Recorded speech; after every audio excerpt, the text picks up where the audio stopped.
morning, ladies and gentlemen. I'm meadsy69 and this series has come to an end. My top 10 favourite tanks in the game, and we are now up to my favourite tank in the game, number 1. We've had a look at my number 2, a tank that was my favourite tank in the game for a very, very long time, literally like 6 or 7 years. This was my favourite tank in the game, but recently Wargaming have released a tank that is just like incredible.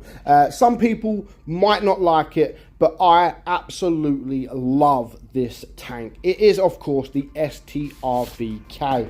The tank has good turret. I mean, 252 millimeters of turret. The hull's not special, and the only other decent thing is that that DPM, 3,464 DPM. Now, I don't run this with calibrated shells because it has APCR. It doesn't matter too much. It doesn't make a massive difference. I mean, you've only got 310 AP pen, so yeah, you haven't got the greatest of pens, but you do have speed and you do have DPM. I mean, 47 kilometers per hour speed. Also, you do have that aim time at 2.7. Very, very good. The accuracy is decent as well at 0.317, and you also have 9 degrees of gun depression.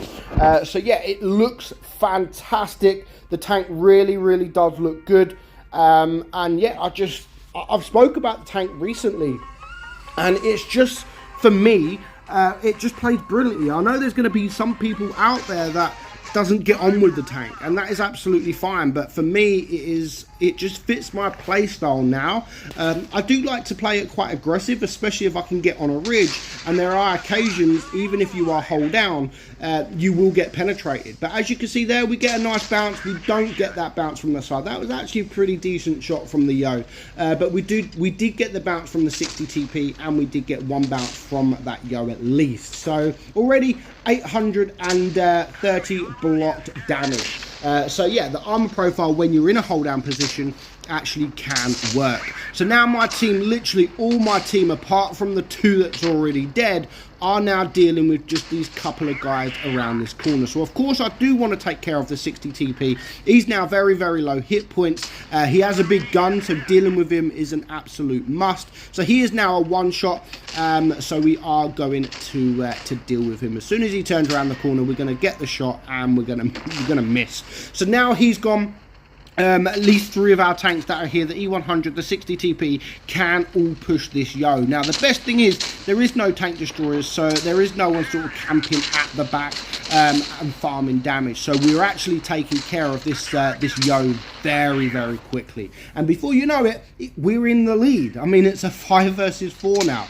And again, now we're up against mostly medium tanks. We have the DPM of those medium tanks. So the medium tanks with their DPM, we pretty much have the same amount of DPM than them. So we can equal them, if not sometimes do even better than them. So we've managed to farm up 3.2k damage fairly quickly. There's the leopard one. So we're just going to keep our guy alive there, deal with him. But at this point, the 50B is coming around. There's not too much I can do apart from just reverse. And it's pretty much at this point game over. If we was just looking where we was going, we would have been able to get a final shot in. But it doesn't change the outcome of the game. We still win. And yeah, it's a decent amount of damage done. So the highest damage done in this tank so far is just over 10,000. Unfortunately, I wasn't able to get the replay because the replay was actually done 1 day before the update. So sadly, I couldn't get the replay in time. But yeah, 10,200 damage done in this tank. I also love just the look of it. I mean, it looks fantastic with the camo as well. I mean, it really does suit the tank. And that is one of my, not just how it plays, but just how it looks is a big reason to why this is one of my favourite tanks. I mean, it looks amazing. Again, if you are hiding your hull, just like there with these guys, the Object 777 and the Type 71, we managed to bounce them guys. But as soon as you do show a little bit of your hull, then of course they can penetrate you a lot easier. So do try to only show your turret. And if you are showing your turret, at least try to make it difficult for the enemy, and just wiggle it about, move backwards and sideways, and just not make it easy for them. So the Type 71, he's dropping hit points. He's decided to kind of leave his Object 777 alone.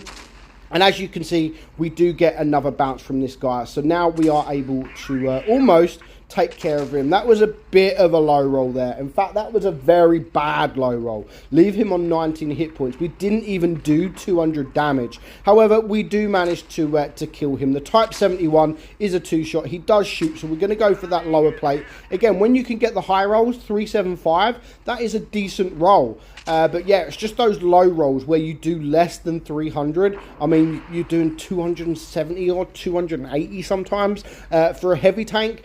It does kind of suck, but you do have that DPM, so it doesn't matter so much if you have them low rolls. The reload is fantastic at 6.1 seconds, and yeah, 3,500 for any tier 10 heavy tank DPM is fantastic. There's only one or two out there. I mean, the Object 113, the WZ 113 has around about the same. You've got the FV215B as well. That has the higher DPM, but yeah, this has the speed to go with it. It looks absolutely beautiful. As I've said, I think the camouflage is fantastic. It looks beautiful. It plays beautiful. But this isn't going to be a tank for everybody. Like I said, not everybody will like this tank. There's going to be some people out there that just think the tank sucks. They can't play it properly, or they're playing it wrong, and they just don't have any success driving this tank. But you know, I'm performing pretty decent in the tank, to be honest. I know how to play it, and yeah, that is why this tank is my number one. So we've got the T30 in front of us now, so we're just going to back up a bit. Luckily, he does miss. We do have the Sheridan up there. There goes the T92E1. So right now, it is a 3 versus 2. We're going to ignore the Sheridan, and we are trying to just go with the T30. As you can see, we're just going to back up. He does get the pen, but at this point, I can still take a shot from the Sheridan, which is going to be a big plus, because our FE405 is a 1-shot. The Type 68 is a 2-shot. So even at this stage in the game, the Sheridan can win.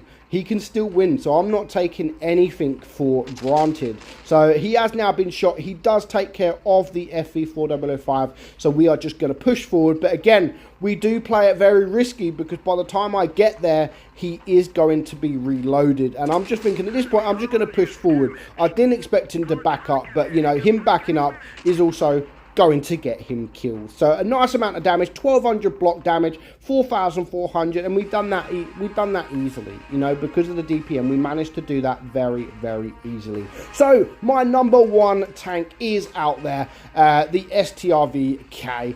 Absolutely beautiful tank, and I think this is going to be one of my favorites for the next few years at least. So let me know your thoughts on the STRV K. My number one, is it your number one as well as mine, or is it a tank that you just absolutely hate? So thank you for watching, guys. This was my top 10, just the top 10 whilst I'm on a break from work. And so yeah, I'm now going to be back to work, unfortunately, by the time this video is released.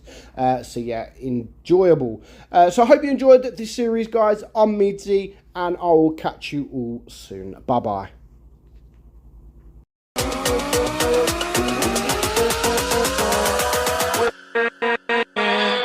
With